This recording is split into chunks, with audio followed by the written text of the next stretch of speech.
ಹೆಮ್ಮೆಯ ಮಗ ನಮ್ಮವರೇ ಮುಖ್ಯಮಂತ್ರಿ ಆಗ್ಬೇಕು ಅನ್ನೋ ಕನಸನ್ನ ಕಂಡಿದ್ವಿ.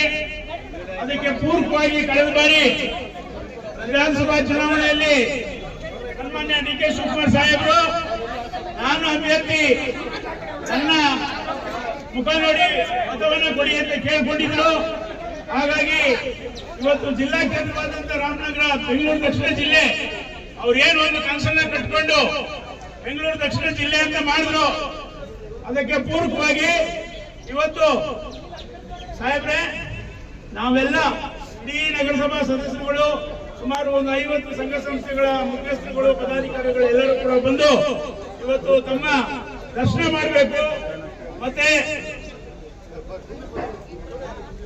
ನಮ್ಮ ದರ್ಶನವನ್ನ ಮಾಡಬೇಕು ಅಂತ ಹೇಳಿ ನಮ್ಗೆ ಬಹಳ ಒತ್ತಾಯ ಆಗ್ತಾ ಇದೆ. ನಮ್ಮ ಕೌನ್ಸಿಲರ್ಸ್ ನೀವೇನೋ ಯಾವಾಗ ಹೋಗಿ ಬಂದ್ಬಿಡ್ತೀರಾ ನಮ್ಮನ್ನು ಕರ್ಕೊಂಡು ಹೋಗಿ ಅಂತ ಹೇಳಿ ಹಾಗಾಗಿ ತಮ್ಗೆ ಸಮಯವನ್ನ ನಿಗದಿಪಡಿಸಿಕೊಂಡು ಇವತ್ತು ಇಡೀ ರಾಮನಗರದ ಸಮಸ್ತ ಪ್ರತಿನಿಧಿಗಳು ಜನರು ಇವತ್ತು ಇಲ್ಲಿ ಬಂದಿದ್ದಾರೆ. ತಾವು ಏನು ಒಂದು ಆಸೆಯನ್ನು ಇಟ್ಕೊಂಡು ರಾಮನಗರ ಕ್ಷೇತ್ರವನ್ನ ಅಭಿವೃದ್ಧಿ ಮಾಡಬೇಕು ಅನ್ನುವಂತ ಮಾತುಗಳನ್ನ ಹೇಳಿದ್ರು. ಅದಕ್ಕೆ ಪೂರಕವಾಗಿ ಸುವರ್ಣಾವಕಾಶ ಸಿಕ್ಕಿದೆ. ನಾನು ಕೂಡ ಹಲವಾರು ಬಾರಿ ನಗರಸಭಾ ಅಧ್ಯಕ್ಷನಾಗಿ ನಮ್ಮಲ್ಲಿ ಅನೇಕ ವಿಚಾರಗಳನ್ನು ಪ್ರಸ್ತಾಪಿಸಿದ್ದೆ. ಅವೆಲ್ಲರೂ ನನಗೆ ಅವಕಾಶ ಸಿಕ್ಕಿದಾಗ ಆಗತ್ತೆ, ಈಗ ಅನುದಾನದ ಕೊರತೆ ಇದೆ ಅಂತ ಹೇಳಿದ್ರಿ. ಈ ಸಂದರ್ಭದಲ್ಲಿ ತಮಗೆ ದೇವರು ಈ ಅವಕಾಶವನ್ನು ಕೊಟ್ಟಿದ್ದಾರೆ. ನಾವು ಡಿ.ಕೆ. ಶಿವಕುಮಾರ್ ಸಾಹೇಬರು ಒಂದು ಸಣ್ಣ ಸೊಸೈಟಿಯಿಂದ ಹಿಡಿದು ಇವತ್ತು ಇಲ್ಲಿ ತನಕ ಬಂದಿರೋದು ಯಾವುದು ಸಲೀಸಾಗಿ ಬಂದಿಲ್ಲ. ಬಹಳ ಶ್ರಮಪಟ್ಟು ಹೆಜ್ಜೆಗೂ ಶಾಸಕರಾಗಿ, ಮಂತ್ರಿಯಾಗಿ, ತದನಂತರ ಉಪಮುಖ್ಯಮಂತ್ರಿಯಾಗಿ, ಕೆಪಿಸಿಸಿ ಅಧ್ಯಕ್ಷರಾಗಿ ಪ್ರತಿ ಹಂತದಲ್ಲೂ ಕೂಡ ಬಹಳಷ್ಟು ಶ್ರಮ ಹಾಕಿ ಇವತ್ತು ಈ ಸ್ಥಾನಕ್ಕೆ ಬಂದಿದ್ದಾರೆ. ಸಲೀಸಾಗಿ ಬಂದಿಲ್ಲ. ಸಾವಿರಾರು ಲಕ್ಷಾಂತರ ಜನ ಅವರ ಅನ್ಯಾಯಗಳು ಈ ದಿನಕ್ಕೋಸ್ಕರ ಕಾಯ್ತಾ ಇದ್ರು. ಹಾಗಾಗಿ ಇವತ್ತು ತಮ್ಮೆಲ್ಲರ ಆಸೆಯಂತೆ ಅವರ ದರ್ಶನವನ್ನ ಮಾಡಿ ನಮ್ಮ ರಾಮನಗರ ಜಿಲ್ಲೆಯವರ ಹೆಮ್ಮೆಯ ಮಗನಾದ ಅವರ ಜಿಲ್ಲೆಯ ಒಂದು ಹೆಡ್ ಕ್ವಾರ್ಟರ್ಸ್ ಆದಂತ ರಾಮನಗರವನ್ನ ಅಭಿವೃದ್ಧಿ ಪಡಿಸಬೇಕು ಅನ್ನೋ ಒಂದು ವಿಚಾರದಲ್ಲಿ ಅವರು ಬಹಳ ಆಲೋಚನೆಗಳು ಇಟ್ಕೊಂಡಿದ್ದಾರೆ. ಅದಕ್ಕೆ ಪೂರಕವಾಗಿ ನಾನು ನಮ್ಮ ನಗರಸಭೆ ವತಿಯಿಂದ ತಮಗೆ ಒಂದು ಮನವಿಯನ್ನು ಕೊಡ್ತಾ ಇದ್ದೀನಿ. ದಯವಿಟ್ಟು ತಮಗೇನು ಹೊಸದಾಗಿ ಹೇಳ್ಬೇಕಾಗಿಲ್ಲ, ನಮ್ಗೆಲ್ಲ ಗೊತ್ತಿದೆ. ಹಾಗಾಗಿ ತಾವು ಬಹಳ ತಾಯಿ ಹೃದಯದಿಂದ ತಮ್ಮ ಮಾತಿಗೆ ಏನು ನಮ್ಮ ಜನ ಬೆಲೆ ಕೊಟ್ಟಿದ್ದಾರೋ ಅದು ಪೂರಕವಾಗಿ ನಮ್ಮ ರಾಮನಗರ ಪಟ್ಟಣವನ್ನು ಬೆಂಗಳೂರು ದಕ್ಷಿಣ ಜಿಲ್ಲೆ ಹೆಡ್ ಕ್ವಾರ್ಟರ್ಸ್ ಅನ್ನ ಇಡೀ ಜಗತ್ತಿನಲ್ಲೇ ಇವಾಗ ತಾವೇನ್ ಬೆಂಗಳೂರಿನ ಜಗತ್ತಿಗೆ ಮಾದರಿ ಮಾಡಕ್ ಕೊಟ್ಟಿದ್ದೀರೋ ನಮ್ಮನ್ನು ಕೂಡ ಮಾಡ್ತೀರಾ, ನಿಮ್ಮದೇ ಜಿಲ್ಲೆ ಕೇಂದ್ರ ಅಂತ ಬಹಳಷ್ಟು ಆಸೆ ಇಟ್ಕೊಂಡು ನಾವೆಲ್ಲ ಇಲ್ಲಿ ಬಂದಿದ್ದೇವೆ. ದಯಮಾಡಿ ಅವು ದೊಡ್ಡ ಮನಸ್ಸು ಮಾಡಿ ನಿಮ್ಮದೇ ಜಿಲ್ಲೆಯ ಜಿಲ್ಲಾ ಕೇಂದ್ರವನ್ನ ವಿಶ್ವದ ಭೂಪಟದಲ್ಲಿ ಒಂದಾಗಿ ಕಾಣುವ ರೀತಿಯಲ್ಲಿ ಮಾಡಬೇಕು ಅಂತ ಕಳಕಳಿಯಿಂದ ಪ್ರಾರ್ಥನೆಯನ್ನು ಮಾಡ್ಕೊಂಡು ನಮಗೆ ನಾವು ದಯಮಾಡಿ ನಮ್ಮವ್ರಿಗೆ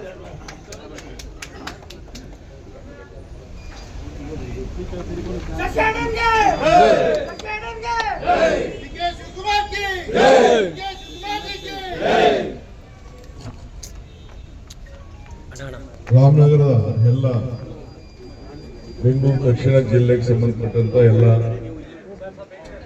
ಕಾರ್ಯಕರ್ತಗಳೇ, ಮುಖಂಡಗಳೇ, ಮುನ್ಸಿಪಲ್ ಅಧ್ಯಕ್ಷ ಅಂತ ಶಶೀರ್ ಅವರೇ, ಕೌನ್ಸಿಲರ್ಗಳೇ, ಮಾಜಿ ಕೌನ್ಸಿಲರ್ಗಳೇ, ವಿವಿಧ ಸಂಘಟನೆಯಿಂದ ಬಂದಂಥ ಎಲ್ಲ ಮುಖಂಡಗಳೇ, ಸ್ನೇಹಿತರೆ, ಬಹಳ ದಿನದಿಂದ ಬಂದು ಶಿಷ್ಯವರು ಬಂದು ಟೈಮ್ ಕೇಳ್ತಾ ಇದ್ರು.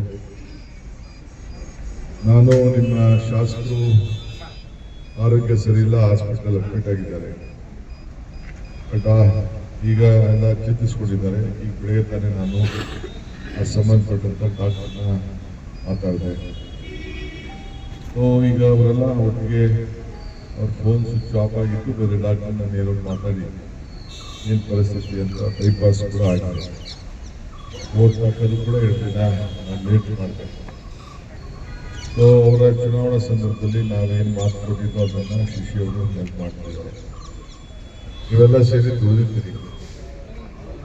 ರಾಮನಗರ ಟೌನ್ ಒಂದೇ ಅಲ್ಲ, ಇಡೀ ಬೆಂಗಳೂರು ದಕ್ಷಿಣ ಜಿಲ್ಲೆಗೆ ವಿಶೇಷವಾದಂಥ ರೂಪ ಕೊಡಬೇಕು ಅನ್ನೋದು ನನ್ನ ದೊಡ್ಡ ಸಂಕಲ್ಪ. ಈಗ ಮಾಡೋಕ್ಕಾಗಲಿಲ್ಲ ಅಂದರೆ ಯಾವಾಗ ಮಾಡೋಕ್ಕಾಗಲ್ಲ ಅನ್ನೋದು ಕೂಡ ನನಗೆ ಅರಿವಿದೆ. ಇದೇ ಸಂದರ್ಭದಲ್ಲಿ ಆಗಿರ್ಬೋದು, ಬಟ್ ಹಂತವಾಗಿ ಈಗಾಗಲೇ ಯೂನಿವರ್ಸಿಟಿ ಕೂಡ ಈಗಾಗಲೇ ಪ್ರಾರಂಭವನ್ನು ಮಾಡಿದ್ದೇವೆ. ಕೆಲಸ ಕೂಡ ನಡೀತಾ ಇದೆ. ಹಿಂದೆ ಏನೇನಾಗಿತ್ತು ಅಂತೇಳಿ ನಾನು ನಿಮ್ಮ ಈ ಒಂದು ನಿಮ್ಮ ಕ್ಷೇತ್ರದ ಬಗ್ಗೆ ಆಗಲಿ, ನಮ್ಮ ಜಿಲ್ಲೆ ಬಗ್ಗೆ ಆಗಲಿ ನನ್ನ ಪುರ ಬಿಟ್ಟು ಯಾವ ರೀತಿ ಇವತ್ತು ಕೂಡ ಬರಡವಾಗಿ ನಿಂತಿದೆ ಅನ್ನೋದಕ್ಕೆ ನಾನೇನು ಹೇಳಬೇಕಾಗ್ತದೆ. ನಾನು ಹೇಳಿದ್ರೆ ಅದು ರಾಜಕೀಯ ಪರಿಣಾಮ. ಈಗ ನಮ್ಮ ಜವಾಬ್ದಾರಿ ಇದೆ. ಖಂಡಿತ ಇದಕ್ಕೆ ಏನು ಅನುಕೂಲ ಆಗಬೇಕು ಅನ್ನೋದನ್ನ ಹಿಂದೆ 3 ಜನ ಶಾಸಕರು ಸೇರಿ ಸಿದ್ದರಾಮಯ್ಯ ಸಾಹೇಬರಿಗೂ ಅವರೆಲ್ಲ ಮನವಿ ಕೂಡ ಮಾಡಿದ್ರು. ಅವರು ಸ್ವಲ್ಪ ಸಹಾಯ ಮಾಡಬೇಕು ಅಂತ ತೀರ್ಮಾನ ಮಾಡಿದ್ರು. ನಾನೀಗಾಗಲೇ ಕೆಲವು ನೀರಾವರಿ ಇಲಾಖೆಯಿಂದ ಟೌನ್ನ ಕೆಲವು ಅಭಿವೃದ್ಧಿಗೆ ಕೆಲವು ಕಾರ್ಯಕ್ರಮ ಕೂಡ ತೆಗೆದುಕೊಂಡಿದ್ದೆ.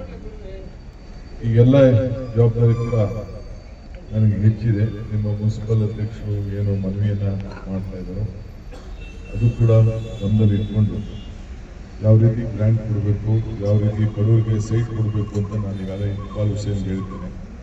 ಮೊದಲನೇ ಹಂತದಲ್ಲೇ ಆ ಬಡವರಿಗೆ ಭಾಳ ಪೆಂಡಿಂಗ್ ಇತ್ತು. ಅದು ಕೂಡ ಸಿದ್ದರಾಮಯ್ಯನವರು ಒಂದಷ್ಟು ಹಣ ಕೂಡ ಕನಕಪುರಕ್ಕೆ ಅವರು ಬಿಡುಗಡೆ ಮಾಡಿದರು.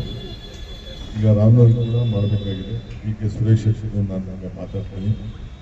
ಚನ್ನಪಟ್ಟಣ ಇರ್ಬೋದು, ಮಾಗಡಿ ಇರ್ಬೋದು, ರಾಮನಗರ ಇರ್ಬೋದು, ಕನಕಪುರ ಇರ್ಬೋದು, ಅವೆಲ್ಲದೂ ಎಲ್ಲ ನಂದೇ ಕ್ಷೇತ್ರ.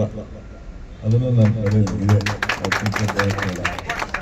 ಇದು ಹೆಡ್ ಕ್ವಾರ್ಟರ್ಸ್ ಕಡೆ ಇದೆ.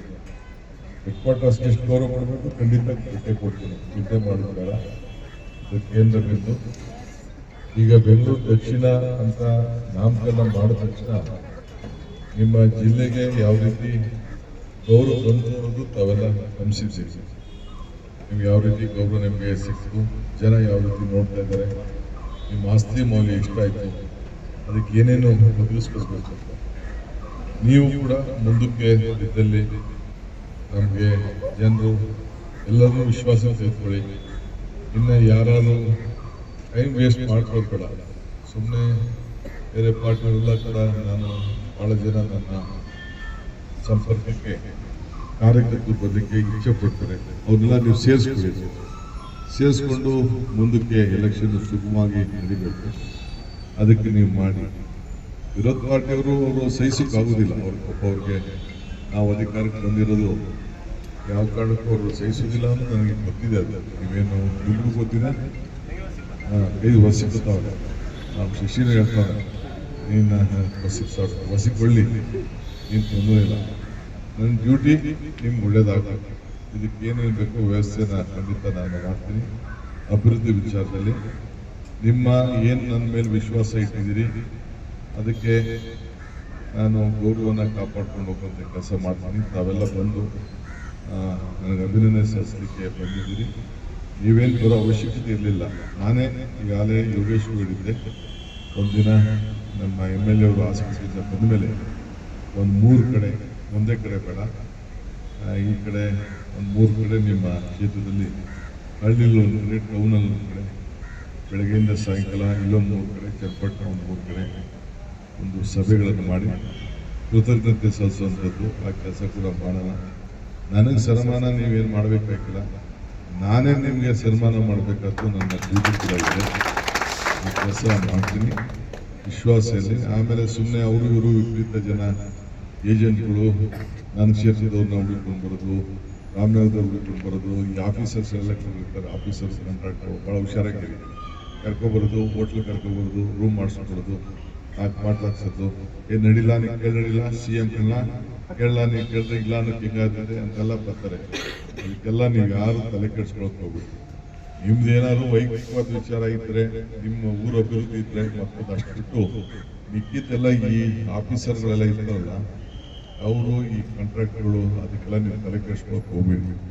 ಯಾಕೆಂದ್ರೆ ಬಹಳ ಹುಷಾರಾಗಿ ನಾನು ನೋಡ್ತಾ ಇದ್ದೇನೆ ಎಲ್ಲ ಕ್ಷೇತ್ರದಲ್ಲೂ ಕೂಡ ಇದು ಅಧಿಕಾರಕ್ಕೆ ಬಂದ ತಕ್ಷಣ CM ಜಿಲ್ಲೆ ಅಂತ ಅಂದ್ರೆ ತಕ್ಷಣ ಎಲ್ಲರನ್ನೂ ಹುಡುಕೊಂಡು ಬಂದ್ಬಿಡ್ತಾರೆ. ಯಾವತ್ತು ಇರ್ದವ್ರೆಲ್ಲ ನೆನಪುಗಳಾಗೋಯ್ತಾರೆ. ಇಲ್ಲಿ ಬಹಳ ಹುಷಾರಾಗಿ ಯಾವುದಕ್ಕೂ ನೀವು ಹತ್ತಕ್ಕೆ ಸೇರ್ಸಕ್ಕೆ ಹೋಗ್ಬಿಡಿ. ಕೇಳಿದ್ರೆ ನೀವು ಉಂಟು ಅವ್ರು ಉಂಟು. ನಿಮ್ಮದು ವಿಚಾರಗಳು ಏನಾದ್ರು ಇದ್ರೆ ಖಂಡಿತ ನಾನು ಇದನ್ನ ಗಮನಿಸ್ತೀನಿ.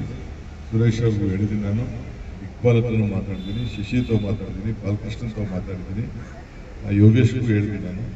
ಸೊ ಮುಂದಕ್ಕೆ ಒಂದೊಂದು ಮೂರು ಒಂದೊಂದು ಇದರಲ್ಲಿ ಈಗ ಕೆಲವು ಇನ್ನು ನಾನು ಇಲಾಖೆನೆಲ್ಲ ಈಗ ರಿವ್ಯೂ ಮಾಡ್ತಾ ಇದ್ದೀನಿ. ಏನೇನು ಇಲಾಖೆ ಏನಿದೆ ಅಂತ ಅಂದ್ಬಿಟ್ಟೆಲ್ಲ ರಿವ್ಯೂ ಎಲ್ಲ ಮಾಡ್ತಾ ಇದ್ದೀನಿ. ನಾಳೆ ವಿಧಾನ ಪರಿಷತ್ತು ಸ್ವೇರಿಂಗ್ ಸರ್ಮನಿ ಇದೆ. 7 ಜನ ಗೆದ್ದಿರೋದು ಪ್ರಮಾಣ ವಚನ ಇದೆ. ಅದಾದಮೇಲೆ ಕೆಲವು ಇಲಾಖೆನ ತೆಗೆದುಕೊಡ್ತಾ ಇದ್ದೀವಿ. ಅದಾದಮೇಲೆ ಸದ್ಯಕ್ಕೆ ಮುಂದಿನ ತಿಂಗಳು ಅಸೆಂಬ್ಲಿ ಕರಿಬೇಕು. ಈ ಮಧ್ಯದಲ್ಲಿ ಇನ್ನು ಕ್ಯಾಬಿನೆಟ್ ಎಕ್ಸ್ಪೆನ್ಷನ್ ಮಾಡಬೇಕು. ಅದು ಕೂಡ ನಾನು ದಿಲ್ಲಿಗೆ ಹೋಗಿ ಬರಬೇಕಾಗಿದೆ. ರಾಹುಲ್ ಗಾಂಧಿ ಅವರು ಊರಲ್ಲಿ ಇಲ್ಲ, ಇನ್ನೊಂದು 2 ದಿನಕ್ಕೆ ಬರ್ತಾರೆ. ಎಲ್ಲ ಆಗ್ತದೆ. ನೀವು ಮಿಕ್ಕಿದ ವಿಚಾರ ನೀವು ತಲೆ ಕೆಡಿಸ್ಕೊಳ್ಳದೆ ಒಟ್ಟು ಪಕ್ಷನ ಸಂಘಟನೆ ಮಾಡುವಂಥ ಕೆಲಸ ನಮ್ಮ ಗುರಿ. 2028 ಏನು ನಮ್ಮ ಗುರಿ? ನಾನು ಮುಖ್ಯ ಆಗಿದ್ದು ಮುಖ್ಯ ಅಲ್ಲ. ಈಗ ಕೆಲವರೆಲ್ಲ ಈಗ ರಾಮ್ ಬಿಡ್ದಿಲ್ಲಿ ನಾನು ಮಾಡಿದ್ನಾ? ಈಗ ಇದಕ್ಕೆ ಅಡ್ಮಿಷನ್ ನಾನು ಮಾಡಿದ್ನಾ? ಈಗ ಹಿಂದೆ ಬಿಡದಿಗೆ ಇಂಡಸ್ಟ್ರಿಯಲ್ ಟೌನ್ ನಾನು ಮಾಡಿದ್ನಾ? ಅವರೇ ಮಾಡಿದ್ರು. ಈಗ ಈ ಬಿಡದಿಲಿ ದೊಡ್ಡ ಟೌನ್ಶಿಪ್ ಬಂದರೆ ನಿಮ್ಮೆಲ್ಲರಿಗೂ ಅನುಕೂಲ ಆಗ್ತಾ ಇಲ್ವಾ? ನಿಮ್ಮ ಎಲ್ಲ ರಾಮನಗರ ತಾಲೂಕಿಗೆ, ಮಾಗಡಿ ತಾಲೂಕಿಗೆ, ಕನಕಪುರ ತಾಲೂಕೆಲ್ಲ ಕೂಡ ನಮ್ಮ ಈಗ ಬರೀ ಏರ್ಪೋರ್ಟು ಇಲ್ಲಿ ಬಂದದಕ್ಕೆ, ದೇವನಹಳ್ಳಿ ಬಂದದಕ್ಕೆ ಇಲ್ಲಿಂದ ಬೆಂಗಳೂರು ಗಂಟ ದೊಡ್ಡಬಳ್ಳಾಪುರ ಎಲ್ಲ ಅನುಕೂಲ ಆಗ್ಲಿಲ್ವೇ? ದೊಡ್ಡಬಳ್ಳಾಪುರ, ಚಿಕ್ಕಬಳ್ಳಾಪುರ, ದೇವನಹಳ್ಳಿ, ಹೊಸಕೋಟೆ ಎಲ್ಲ ಅನುಕೂಲ ಆಗ್ಲಿಲ್ವೇ? ಹಂಗೆ ಒಂದು ಟೌನ್ಶಿಪ್ ಅವರೇ ಡಿನೋಟಿಫೈ ಮಾಡ್ಬೋದಾಯ್ತು, ಅವ್ರ ಕೈಲಿ ಮಾಡಲಿಲ್ಲ. ಈಗ ಪಾಪ ಅವ್ರು ಏನೇನೋ ಕೆಲವೆಲ್ಲ ಇರ್ತಾ ಇದ್ದಾರೆ. ಇಲ್ಲಿ ನಾನು ಕರೆದ್ರೆ ಇಲ್ಲಿ ಯಾರು ಬರಲಿಲ್ಲ. ನಾನು ಕರ್ಬೇಕು. ನಾನು ಬರೋದು ಸರಿನಾ? ನಾನು ಬರೋದು ಸರಿ ಅಂತ ಹೇಳಿ ಇವೆಲ್ಲ ಸವಾಲುಗಳ ಸ್ವೀಕಾರ ಮಾಡಿದ್ದೀನಲ್ಲ. ನಾನು ಹಿಂದೆ ಸಭೆ ಕರೆಸಿ ಟಿವಿಗಳು ಇಬ್ಬರು ಚರ್ಚೆ ಮಾಡುವ ಅಂತ ಹೇಳಿದಾಗ ಆಗ್ಲಿಲ್ಲ. ಈಗ ಕರಿಬೇಕು. ಈಗ ನನಗೇನು ಅವಶ್ಯಕತೆ ಏನಿಲ್ಲ. ಈಗ ನಿಮಗೂ ಅದಕ್ಕೂ ಸಂಬಂಧ ಇಲ್ಲ. ನೀವು ಆ ಕ್ಷೇತ್ರ ಬಿಟ್ಟುದಾಗೋಯ್ತು. ನೀವು ಅದಕ್ಕೆ ಮಾಡೋ ಅವಕಾಶ ಇದ್ದಾಗ ಮಾಡ್ಬೇಕಾಯ್ತು. ಅವಕಾಶ ಇದ್ರೆ ನಿಮ್ ಕೈಲಿ ಮಾಡಕ್ಕಾಗಿಲ್ಲ. ನಾವೇನು ಒಳ್ಳೇದು ಮಾಡ್ಬೇಕು. ಇಲ್ಲಿ ಹೇಳ್ತೀನಿ ಕೇಳಿ, ಯಾವ ಊರನ್ನು ಒಕ್ಕಲೆಬ್ಬಿಸುವಂತ ಪ್ರಶ್ನೆ ನಾನು ಮಾಡುದಿಲ್ಲ. ಈಗ ನಾನು ಮಾಡಿದಂತ ತೀರ್ಮಾನದಲ್ಲಿ ಎಲ್ಲ ಊರುಗಳು ಅಲ್ಲಲ್ಲಿ ಇರ್ತದೆ. ಆ ಊರು ಅಭಿವೃದ್ಧಿ ಮಾಡ್ತೀವಿ. ಆ ಊರಿಗೆ ಒಂದು ಸಪರೇಟ್ ರಿಂಗ್ ರೋಡ್ ಮಾಡ್ತೀನಿ. ಚಿಕ್ಕಳ್ಳಿ ಆಗಲಿ ಅದಕ್ಕೊಂದು ರಿಂಗ್ ರೋಡ್ ಮಾಡಿ ಅದಕ್ಕೆ ಅಭಿವೃದ್ಧಿ ಮಾಡ್ತೀವಿ. ಅದಕ್ಕೆ ಯಾರ್ಯಾರಿಗೆ ಏನೆಷ್ಟು ಹಣ ಕೊಡಬೇಕು ಈಗಾಗಲೇ 3 ಹಳ್ಳಿ ನೋಟಿಫಿಕೇಶನ್ ಮಾಡ್ತಾ ಇದೀವಿ. ಅದಕ್ಕೆ ಏನ್ ಬೇಕು ಈಗಾಗಲೇ ಅವ್ರಿಗೆ ಏನು ಬೆಲೆ ಕೊಡಿಸ್ಬೇಕು, ಅವ್ರು ಯಾರು ಘೋಷಣೆ ಮಾಡಿದ್ರು ಅದಕ್ಕೆ ಡಬಲ್ ಬೆಲೆ ಮೌಲ್ಯ ಎಲ್ಲ ಕೂಡ ಮಾಡ್ತಾ ಇದ್ದಾರೆ. ನಿಮ್ಮ ನೆಂಟರುಗಳಿದ್ದಾರೆ, ಎಲ್ಲ ಇದನ್ನು ತಿಳಿಸಿ. ರಾಜಕಾರಣ ಮಾಡಬೇಕು ಅಂತ ಅವ್ರು ರಾಜಕಾರಣ ಮಾಡ್ತಾ ಇದ್ದಾರೆ. ಪಾಪ ಯಾವತ್ತು ಅದೇ ಮೊನ್ನೆ ಹಾಸನ್ ಅವರೆಲ್ಲ ಬಂದಿದ್ರು. ಪಾಪ ಅವ್ರ ಪರಿಸ್ಥಿತಿ ನಾನು ಕೇಳಿದೆ. ಈಗ ಯಾಕೆ ಹಾವೇರಿಯಲ್ಲಿ ಇಲ್ಲಿ ಟೌನ್ ಪಕ್ಕ ಯಾಕೆ ಅಡ್ಮಿಷನ್ ಮಾಡಿಸಿದ್ರು? ಖರೀದಿ ಮಾಡಿದ್ರು. ಅಲ್ಲಿ ಯಾಕೆ ಅದನ್ನು ಮಾಡಿದ್ರು? ಬರೀ ಅವ್ರ ಕಾರ್ಯಕರ್ತರ ಮಧ್ಯೆ ಮಾತ್ರ 11 ಎಕರೆ ಬಿಟ್ಟಿತ್ತು. 11 ಎಕರೆ 16 ಎಕರೆ. ಸೊ ಅದನ್ನೆಲ್ಲ ಈಗ ನಾನು ಚರ್ಚೆ ಮಾಡೋದು ಬೇಡ. ನಿಮ್ಗೆ ನಾನು ಹೇಳ್ತೀನಿ, ಇದು ನಿಮ್ಮ ಅಭಿವೃದ್ಧಿಗೋಸ್ಕರ ಈ ತೀರ್ಮಾನವನ್ನು ನಾನೇನು ಮಾಡೋದಿಲ್ಲ. ಮೊದಲಿಂದ ಅವ್ರು ಮಾಡಿ ಮುಂದುವರಿಸ್ತಾ ಇದೀವಿ ಅಷ್ಟೇ. ಅವ್ರು ಬಿಜೆಪಿ ಕಾಲದಲ್ಲೂ ಇತ್ತು, ದಳದ ಕಾಲದಲ್ಲೂ ಇತ್ತು, ಕಾಂಗ್ರೆಸ್ ಕಾಲದಲ್ಲೂ ಇತ್ತು. ಅವ್ರು ಬಿಡುಗಡೆ ಮಾಡಬಹುದಾಯ್ತು, ಬಿಡುಗಡೆ ಮಾಡಲಿಲ್ಲ. ನಾನು ಯಾಕೆ ಅದನ್ನು ಬಿಡುಗಡೆ ಮಾಡಿ ಜೈಲಿಗೆ ಬರ್ತಿ ಕೆಲಸ ನಾನು ಮಾಡ್ತೀನಿ. ಅದಕ್ಕೆ ಬೇಡ ಅಂತ ಹೇಳಿ ರೈತರಿಗೂ ಒಳ್ಳೇದಾಗಬೇಕು ಅಂತ ಆ ತೀರ್ಮಾನ ನಾನು ಮಾಡಿದ್ದೀನಿ. ಇಷ್ಟು ಮಾತ್ರ ಹೇಳ್ತೀನಿ. ತಾವೆಲ್ಲ ಬಂದಿದ್ದಕ್ಕೆ ನಿಮ್ಮೆಲ್ಲರೂ ಕೂಡ ಒಂದು ಕೋಟಿ ನಮಸ್ಕಾರ. ವಿಶ್ವಾಸ ಇದೆ.